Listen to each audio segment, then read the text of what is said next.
want to save lives that are being uselessly, people being killed by the millions. It's the millions. It's so much worse than the numbers that you're getting, which are fake numbers.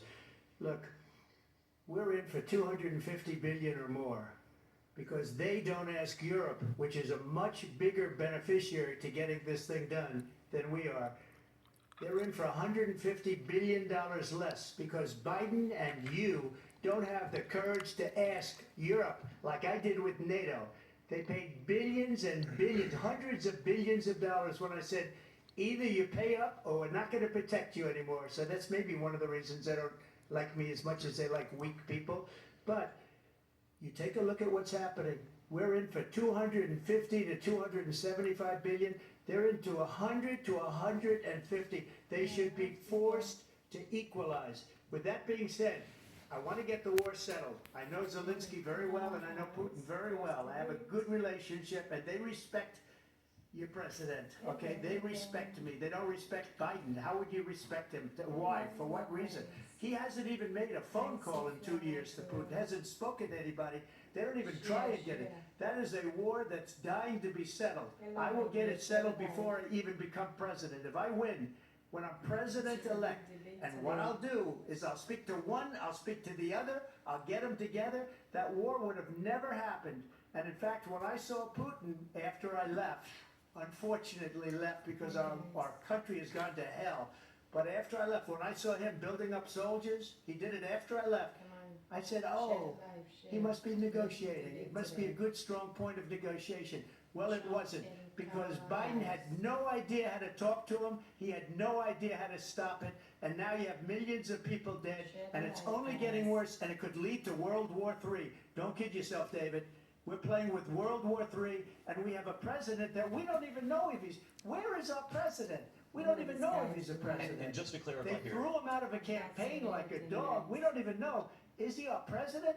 But we have a president, Mr. President, that doesn't know he's alive. your time is up.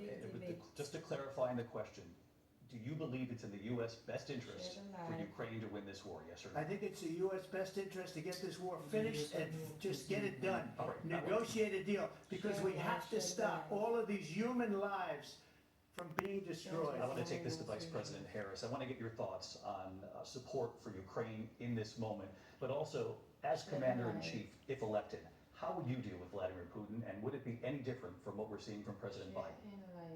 Well, first of all, it's important to remind the former president you're not running against Joe Biden, you're running against me. I believe the reason that Donald Trump says that this war would be over within 24 hours is because he would just give it up. And that's not who we are as Americans. Let's understand what happened here. I actually met with Zelensky a few days before Russia invaded, tried through force to change territorial boundaries, to define one of the most important international rules and norms, which is the importance of sovereignty and territorial integrity. And I met with President Zelensky. I shared with him American intelligence about how he could defend himself. Days later, I went to NATO's eastern flank, to Poland and Romania. And through the work that I and others did, we brought 50 countries together to support Ukraine in its righteous defense. And because of our support, because of the air defense, the ammunition, the artillery, the javelins, the Abrams tanks that we have provided, Ukraine stands as an independent and free country. If Donald Trump were president, Putin would be sitting in Kyiv right now. And understand what that would mean, because Putin's agenda is not just about Ukraine. Understand why the European allies and our NATO allies are so thankful that you are no longer president, and that we understand the importance of the greatest military alliance the world has ever known, which is NATO, and what we have done to preserve the ability of Zelensky and the Ukrainians to fight for their independence. Otherwise, Putin would be sitting in Kyiv with his eyes on the rest of Europe, starting with Poland. And why don't you tell the 800,000 Polish Americans right here in Pennsylvania how quickly you would give up for the sake of favor and what you think is a friendship with what is known to be a dictator who would eat you for lunch. Vice President Harris, thank you. We've heard from both of you on Ukraine tonight. Afghanistan came up in the last hour. I wanted her to respond to something you said earlier, and please, I'll give you a minute here. Putin would be sitting in Moscow, and he wouldn't have lost 300,000 men and women, but he would have been sitting in Moscow. Quiet, please. He would have been sitting in Moscow. Giving Trump Much happier than he is right now. What's going But on? eventually, he's got a thing that other people don't have. He's got nuclear weapons. They don't ever talk about that. He's got nuclear weapons. Nobody ever thinks about that. And eventually, maybe he'll use them, and maybe he hasn't been that threatening. But he does have that. Something we don't even like to talk about. Nobody likes to talk about it. But just so you understand, they sent her to negotiate peace before this war started. 3 days later, he went in and he started the war because everything they said was weak and stupid. They said the wrong things. That war should have never started. She was the emissary. They sent her in to negotiate with Zelensky and Putin, and she did. And the war started 3 days later.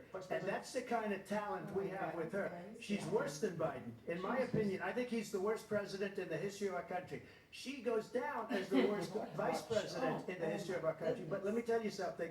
She is a horrible negotiator. They sent her in to negotiate. As soon as they left, Putin did the invasion. President Trump, thank you. You did bring up something. You said she went to negotiate with Vladimir Putin. Vice President Harris, have you ever met Vladimir Putin? Can you clarify tonight? Yet again, I said at the beginning of this debate, you're going to hear a bunch of lies coming from this fellow. And that is another one. When I went to meet with President Zelensky, I've now met with him over 5 times. The reality is it has been about standing as America always should, as a leader, upholding international rules and norms, as a leader who shows strength, understanding that the alliances we have around the world are dependent on our ability to look out for our friends and not favor our enemies because you adore strongmen instead of caring about democracy. And that is very much what is at stake here. The President of the United States is Commander-in-Chief, and the American people have a right to rely on a president who understands the significance of America's role and responsibility in terms of ensuring that there is stability and ensuring we stand up for our principles and not sell them for the benefit of personal flattery. We talked about Ukraine and Vladimir Putin. I do want to talk about Afghanistan. It came up in the first hour of this debate.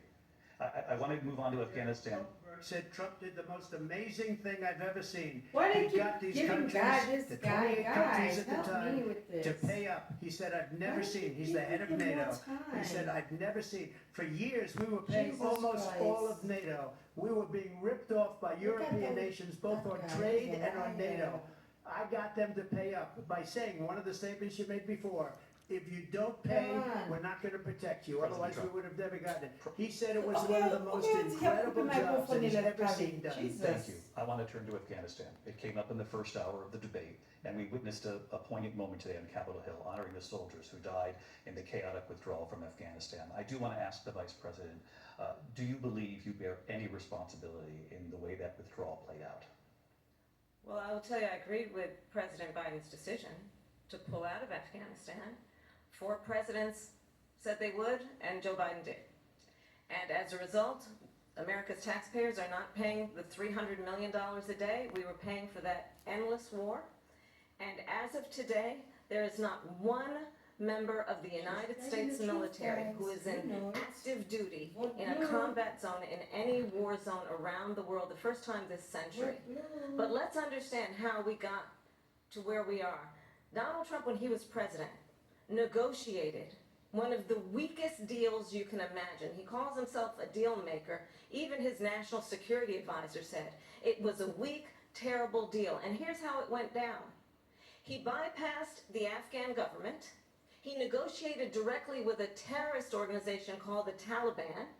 The negotiation involved the Taliban getting 5,000 Taliban terrorists released. And get this, and the president at the time invited the Taliban to Camp David, a place of storied significance for us as Americans, a place where we honor the importance of American diplomacy, where we invite and receive respected world leaders.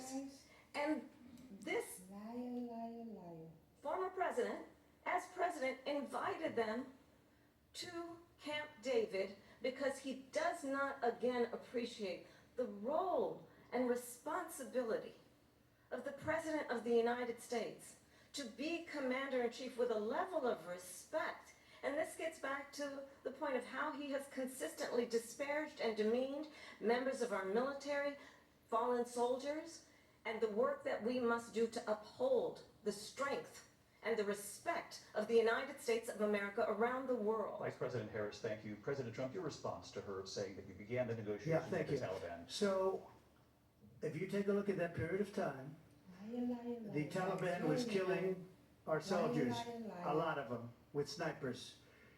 And I got involved with the Taliban because the Taliban was doing the killing. That's the fighting force within Afghanistan. They don't bother doing that because, you know, they deal with the wrong people all the time. But I got involved. And Abdul is the head of the Taliban. He is still the head of the Taliban. And I told Abdul, don't do it anymore. You do it anymore, you're going to have problems. And he said, why do you send me a picture of my house? I said, you're going to have to figure that out, Abdul. And for 18 months, we had nobody killed. We did have an agreement negotiated by Mike Pompeo. It was a very good agreement. The reason it was good, it was we were getting out. We would have been out faster than them, but we wouldn't have lost the soldiers. We wouldn't have left many Americans behind, and we wouldn't have left $85 billion worth of brand new, beautiful military equipment behind. And just to finish, they blew it. The agreement said you have to do this, and they didn't do it. They didn't do it. The agreement was terminated by us because they didn't do what they were supposed to do. I want to move on. And these people did the worst withdrawal, and in my opinion, the most embarrassing moment in the history of our country. And by the way, that's why Russia attacked Ukraine, because they saw how incompetent she and her boss are. President Trump, thank you. I want to move on now to